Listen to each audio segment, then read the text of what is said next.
Welcome back to another episode of Colonist Daily. I am your host, Tim KG. Today we have two special guests, governors from the Middle Colonies, Charlie LaValle and Evan Vieira.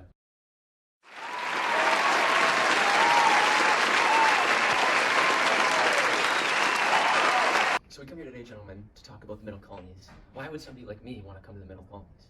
Well, to start off, the Middle Colonies contain the states of Delaware, Pennsylvania, New York, and New Jersey. Some of the main reasons people move to these colonies is the work and exchange, the welcoming culture and society, and the politics within the colonies. So Charlie, tell me about the work and exchange in the Middle Colonies. Well, the Middle Colonies are known to be the center of trade of the New World and all the 13 colonies. So you said the Middle Colonies was the center of trading. What kind of things do they trade? We usually traded lots of plants, grain. We also traded livestock and rum, usually with the European colonies, but also throughout the other colonies of the New World. So you mentioned some of your exports. What were some of the main imports that you had in the Middle Colonies? As part of the Middle Colonies, we usually import tea and alcohol, but we are big on exporting things. So speaking that you guys are from the Middle Colonies, how does this contrast from the New England colonies and the Southern colonies?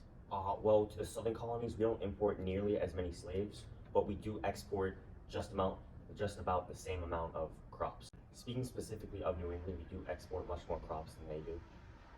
Thanks, Charlie, for telling us about the work and exchange in the Middle Colonies. Now, Evan, could you tell us about the politics of the Middle Colonies?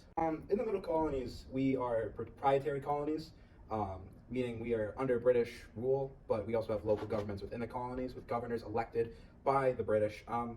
Throughout the Middle Colonies history so far, there have not been major rebellions, such as those in New England and in the South. So, Evan, how were powers distributed throughout the Middle Colonies? Powers in the Middle Colonies were mostly held by the wealthy upper class. However, individuals within the colonies' communities were mostly equal in the middle classes. So that's all we have today, folks, for the Colonist Daily. We'll be back tomorrow to conclude this interview. Thank you guys for coming out. Welcome back to the Colonist Daily. I'm here with the governors of the Middle Colonies, Charlie LaValle and Evan Vieira. We recently left off talking about the politics of the Middle Colonies. Now, can you guys tell me about the culture and society of these Middle Colonies? Start off, we are very tolerant of different religions. Even though we do have church schools, we do not have a government-affiliated religion.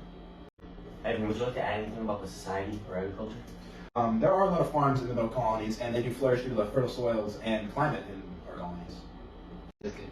To add on to the successes of the Middle Colonies, we have huge industries like the lumber, shipbuilding, iron, and textile industries. Perfect.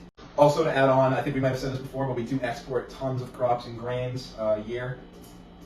So just as a final point as well, we also have very cultural and religious diversity in the Middle Colonies, something that is not present in the New England colonies.